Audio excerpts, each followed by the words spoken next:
जय हिंद। आज की इस वीडियो में हम लोग देखेंगे कि ऑपरेटिंग सिस्टम क्या होता है, ऑपरेटिंग सिस्टम के बारे में सारी जानकारी प्राप्त करेंगे। इससे पहले कि एक फंडामेंटल का वीडियो बनाए हुए थे, जो कि आप नहीं देखे हुए तो जाके वहाँ से फंडामेंटल के बारे में, कंप्यूटर फंडामेंटल के बारे में देख लीजिए। यहाँ से अधिकांश क्वेश्चन है जो एग्जाम में आता है। ठीक, तो आप अगर सारी जानकारी चाहते हैं आप वीडियो में बने रहे। चलिए हम लोग इससे आगे चलते हैं। तो इसके लिए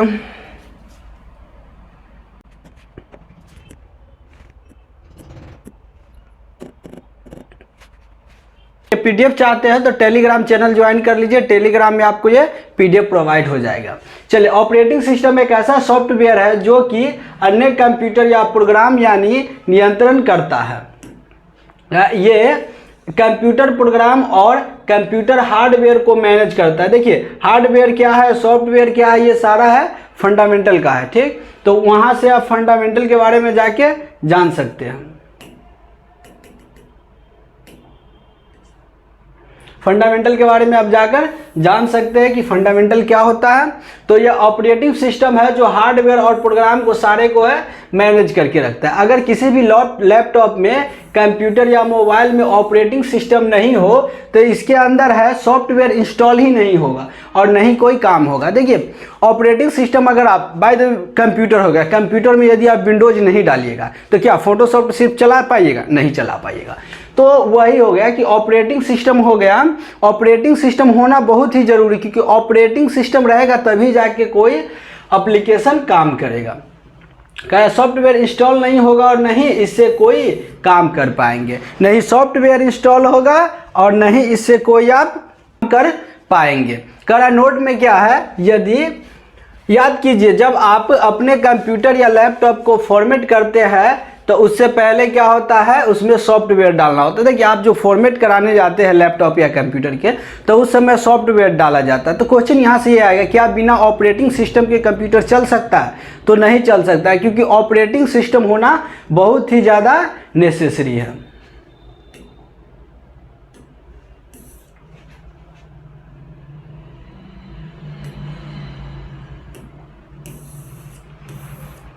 यहाँ है कुछ ऑपरेटिंग सिस्टम। देखिए, ऑपरेटिंग सिस्टम में क्या हुआ धीरे धीरे। पहला है यूनिक्स। यूनिक्स कौन सा ऑपरेटिंग सिस्टम है? देखिए यहाँ से क्वेश्चंस क्या आता है। यह ऑपरेटिंग सिस्टम वर्ष 1969 ईस्वी में विकसित किया गया। करा वास्तविक रिलीज कुछ समय बाद किया गया। यह मल्टीटास्क और मल्टी यूजर ऑपरेटिंग सिस्टम है। यह है जो मल्टीटास्क और मल्टी यूजर ऑपरेटिंग सिस्टम है। देखिए, ये यूनिक्स है। ये यूनिक्स का ये जो इसका लोगो हो गया और ये बना हुआ है, और इसको जो बनाया गया है कब बनाया गया? 1969 में। लेकिन इसका है रिलीज कब हुआ? 3 नवंबर 1971 ईस्वी में है, जो इसको फाइनली रूप से है जो रिलीज कर दिया गया है।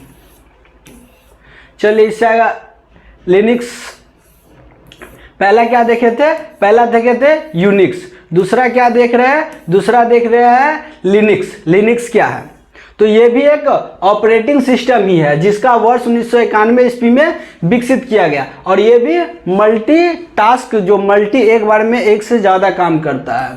और इसका है जो 1991 ईस्वी में 17 सितंबर 1991 ईस्वी में इसको है जो विकसित किया गया, इसको लॉन्च किया गया। देखिए, यहाँ से क्वेश्चन ये आएगा कि लिनक्स का जो स्थापना लॉन्च कब किया गया? तो 1991 ईस्वी में। चलिए, इससे आगे चलते हैं।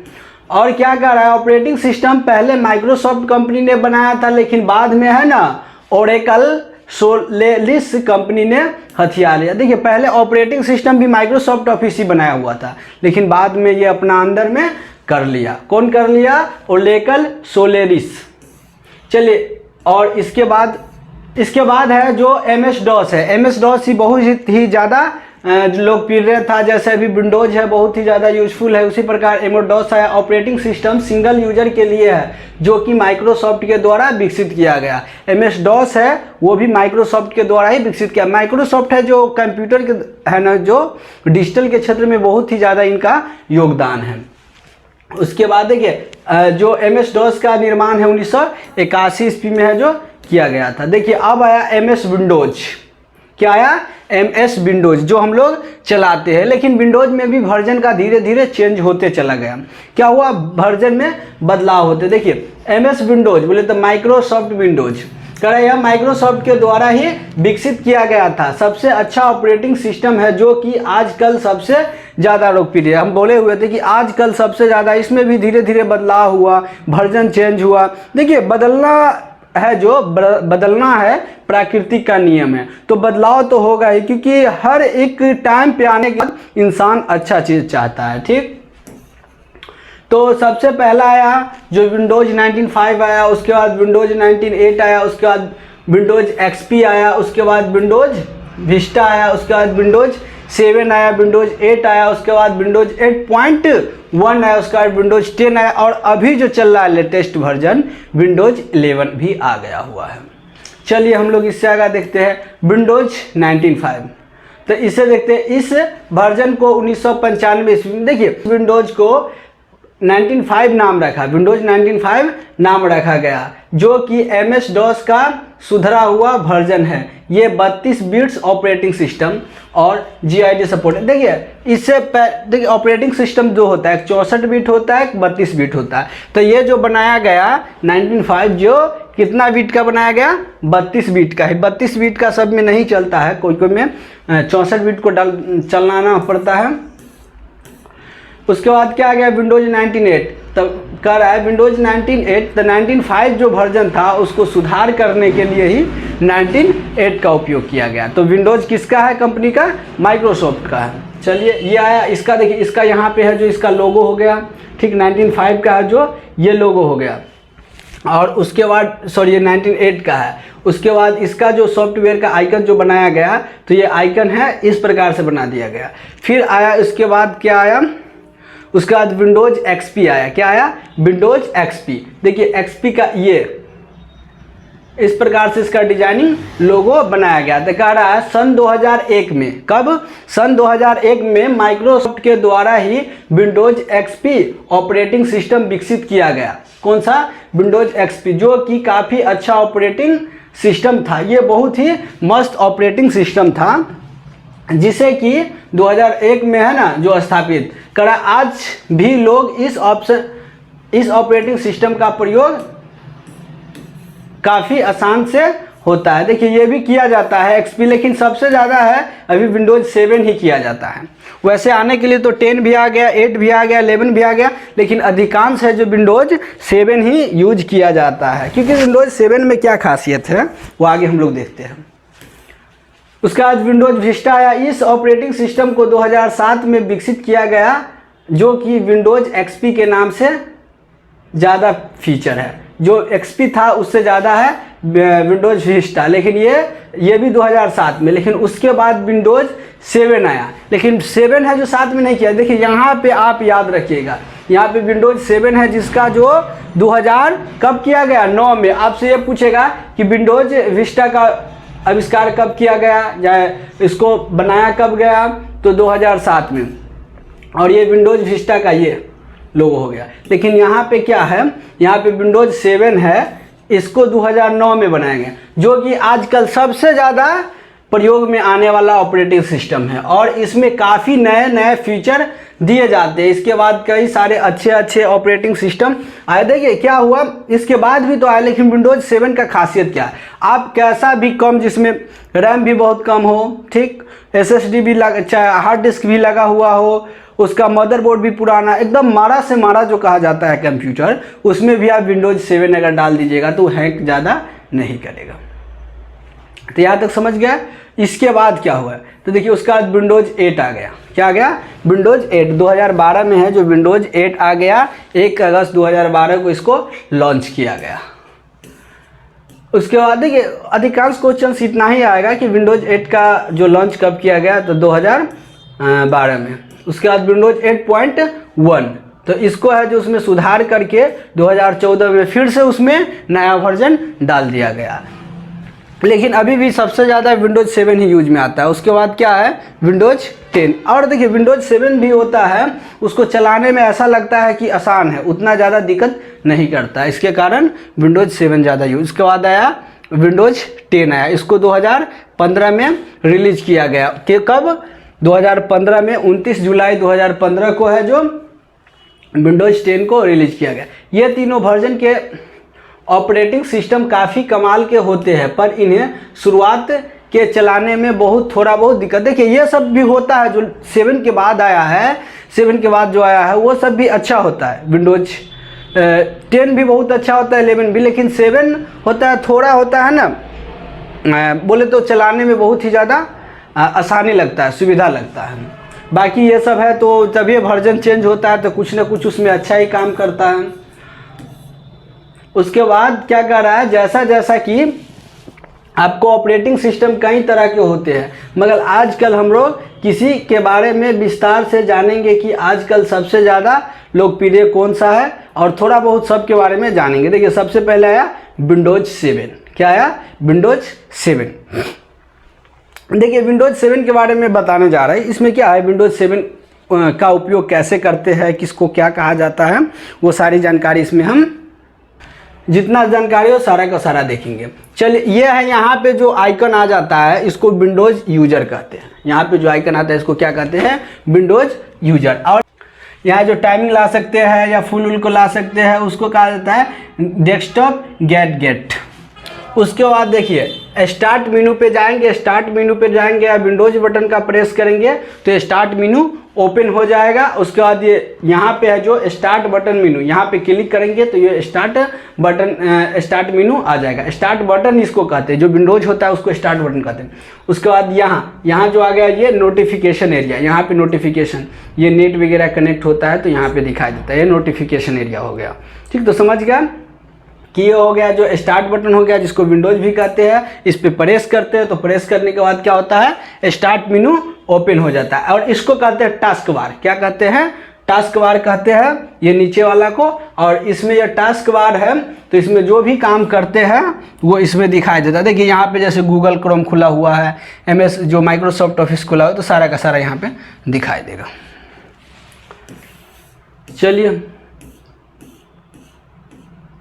और देखिए कंप्यूटर जो है ये डेस्कटॉप गेट, तो इस पे एक ही नहीं, आप एक से ज़्यादा भी ला सकते हैं। कह रहा है डेस्कटॉप स्क्रीन पर गेट एक से ज़्यादा भी आप ला सकते हैं।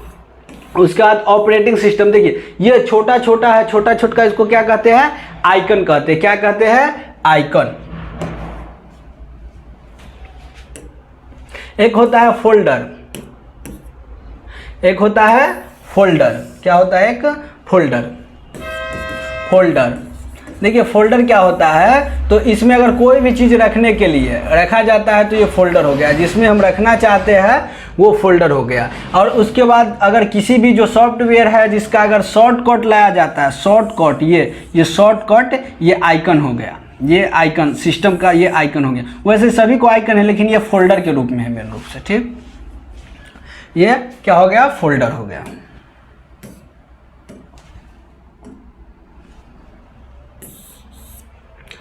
और इसमें देखिए इसमें बैकग्राउंड हो गया। ये जो हम पीछे ये जो विंडोज का जो लगा हुआ है यहाँ पे हम किसी भी इमेज को भी सेट कर सकते हैं, तो ये बैकग्राउंड हो गया। और ये सारा का सारा जो इसका स्क्रीन है इसको डेस्कटॉप स्क्रीन कहते हैं। क्या कहते हैं? Desktop screen.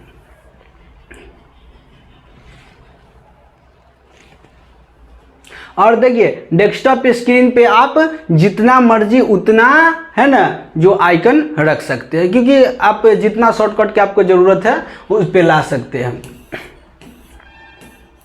और डेस्कटॉप स्क्रीन जब हम अपने कंप्यूटर को ऑन करते हैं तो हमारे सामने है स्क्रीन दिखाई देता है, उसे ही डेस्कटॉप स्क्रीन कहते हैं। ये जो स्क्रीन दिखाई देता है ऑन करने के बाद, ये जो स्क्रीन दिखाई देता है इसी को क्या कहते हैं? डेस्कटॉप स्क्रीन कहते हैं। और डेस्कटॉप स्क्रीन के बाद आ गया बैकग्राउंड इमेज। देखिए ये उसके बाद जो स्क्रीन चालू हो गया, चालू होने के बाद हम जो सेव करते हैं, क्या सेव करते हैं? इस पर फोटो वॉलपेपर वगैरह सेव करते हैं या विंडोज कराता है उसको जो सेव करते हैं इसे ही क्या कहते हैं? Background image. क्या कहते हैं? Background image. उसके बाद ये जो हो गया ये आइकन सब हो गया। ठीक, ये सब क्या हो गया? आइकन हो गया। आइकन होने के बाद उसका टास्क बार हम बताए हुए इससे पहले, ये टास्क बार क्या होता है? ये नीचे जो काम होता है टास्क होता रहता है, वो जो दिखाई देता है उसी को क्या कहते हैं, टास्क बार कहते हैं। ये है जो विंडोज 7 का है जो स्क्रीनशॉट लिया गया है। चलिए टास्क बार के बाद आप क्या देखेंगे, नोटिफिकेशन एरिया। तो यहाँ पे नोटिफिकेशन एरिया होता है, जो भी काम होता है उसको दिखाने के, जो आता रहता है नोटिफिकेशन वो यहाँ पे दिखाई देता है। उसके बाद हो गया स्टार्ट मेनू। स्टार्ट मेनू पे हम क्लिक करते हैं तो सारा उसका है जो सेटिंग लगता है, या तो विंडोज में है, कीबोर्ड से विंडोज की भी प्रेस कीजिए तो आ जाएगा। इसके बाद ऑल प्रोग्राम रहेंगे। देखिए जब आप स्टार्ट बटन पर क्लिक करते हैं तो आपके सामने सबसे नीचे ऑल प्रोग्राम आ जाता है। जब स्टार्ट बटन पे क्लिक करते हैं तो क्या आ जाता है, ऑल प्रोग्राम। ऑल प्रोग्राम उसके बाद क्या आ जाता है, ऑल प्रोग्राम के बाद क्या आता है, देखिए क्वेश्चन आता है कि प्रिंट को कैसे ओपन किया जाता है। तो पहले ऑल प्रोग्राम पे जाएंगे, उसके बाद एसेसरीज पे जाएंगे, उसके बाद पेंट पे जाना है तो पेंट पे जाइए, जिस पे जाना है जाइए। तो इसको ओपन करने के लिए इसका उपयोग किया जाता है।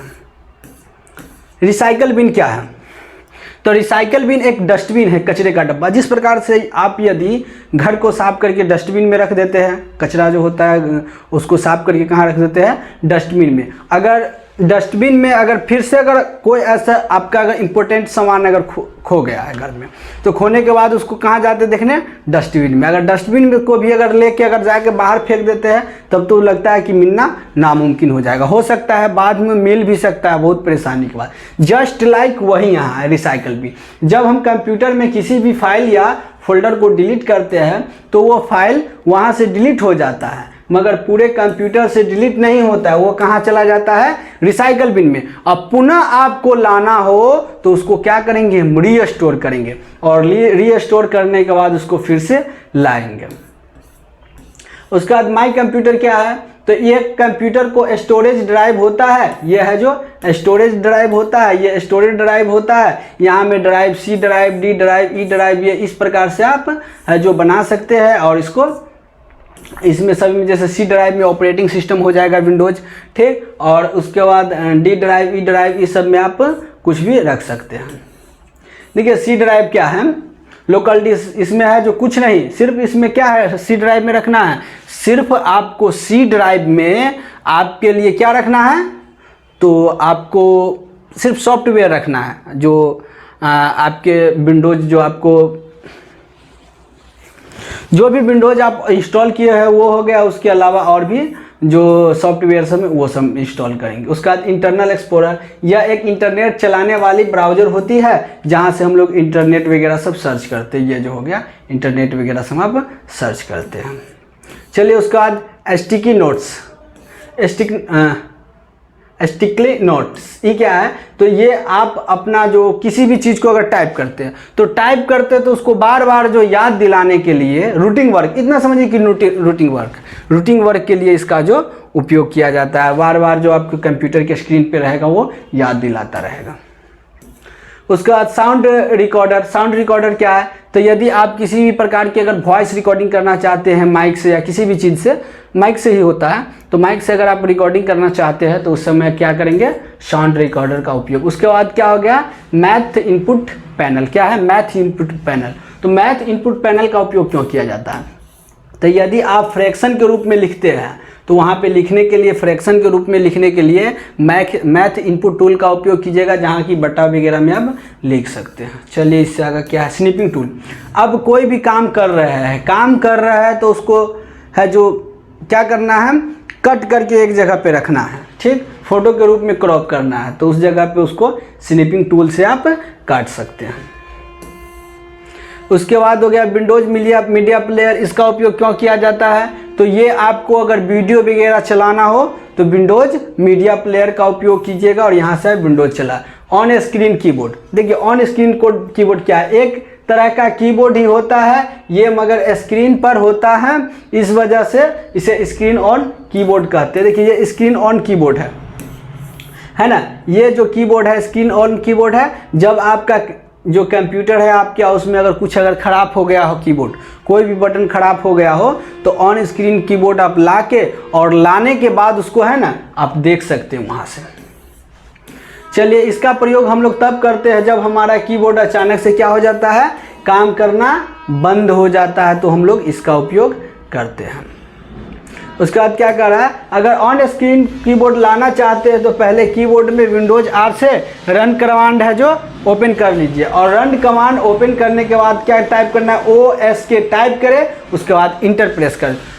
विंडोज प्लस आर से रन कमांड ओपन कीजिए, रन कमांड ओपन होने के बाद OSK क्या OSK टाइप कीजिए, और टाइप करने के बाद क्या हो जाएगा, आपका ऑन स्क्रीन कीबोर्ड आ जाएगा। उसके बाद है मैग्नीफायर। मैग्नीफायर क्या है, तो यह एक दूरबीन की तरह जूम करने के लिए इसका उपयोग किया जाता है। क्या करने के लिए, जूम करने के लिए इसका उपयोग मैग्नीफायर का किया जाता है।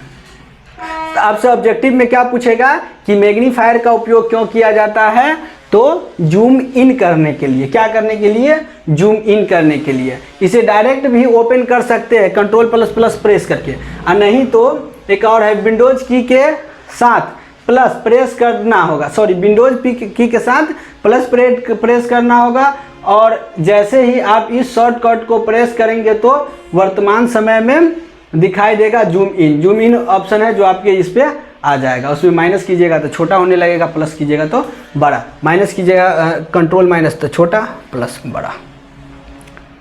उसके बाद नैरो क्या है, ये ही बहुत ही कमाल की फीचर है, बाय डिफ़ॉल्ट सारे कंप्यूटर में दिया हुआ रहता है। अगर आप इस ऑप्शन पर क्लिक करते हैं और इसके बाद कंप्यूटर में कुछ भी करते हैं तो ये बोलता रहेगा कि अभी आप किस ऑप्शन में है। देखिए जो ऑप्शन जो हम चलाते रहते थे क्या होता है, ऑटोमेटिक किसी भी जो कंप्यूटर में काम कर रहे हैं, सेटिंग में जाते हैं, फ़ोन सेटिंग में, कंट्रोल पैनल में कहीं भी जाते हैं तो जो वॉइस देता रहता है, बोलता रहता है, तो उसका जो उपयोग करने के लिए नैरेटर का उपयोग करते हैं। चलिए इससे आगे क्या है, इस ऑप्शन का ऑन कैसे करना चाहते हैं, तो ऑन करने के लिए स्टार्ट बटन पे चाहे या Windows+R प्रयोग करें, उसमें डायलॉग बॉक्स में है नैरेटर ही सर्च कीजिए, उसके बाद इंटर मारिए, उसके बाद आपका ये ओपन हो जाएगा। उसके बाद क्या है, डिस्क क्लीनर। क्या है, डिस्क क्लीनअप। डिस्क क्लीनअप क्या है, इस ऑप्शन के जरिए आप अपने कंप्यूटर के सभी डिस्क को क्लीन कर सकते हैं। यह है जो डिस्क क्लीनर के है ना, इसके जरिए आपको C drive, D drive, E drive, F drive जिसमें भी है तो उसको आप डिलीट करना चाहते हैं तो डिलीट कर सकते हैं। इस डिस्क को आप क्लीन कर सकते हैं। इस ऑप्शन को इनेबल करने के लिए बस कीबोर्ड में विंडोज R प्रेस कीजिए, उसके बाद डायलॉग बॉक्स आ जाएगा, उसके बाद उसके बाद क्या उसमें लिखना है, क्लीन MRG। क्लीन MRG लिखने के बाद उसके बाद इंटर प्रेस कीजिए, इंटर प्रेस करने के बाद जो आपके पास डिस्क खुल के आ जाएगा, और जो डिस्क का क्लीन करना है तो आप क्लीन कर सकते हैं।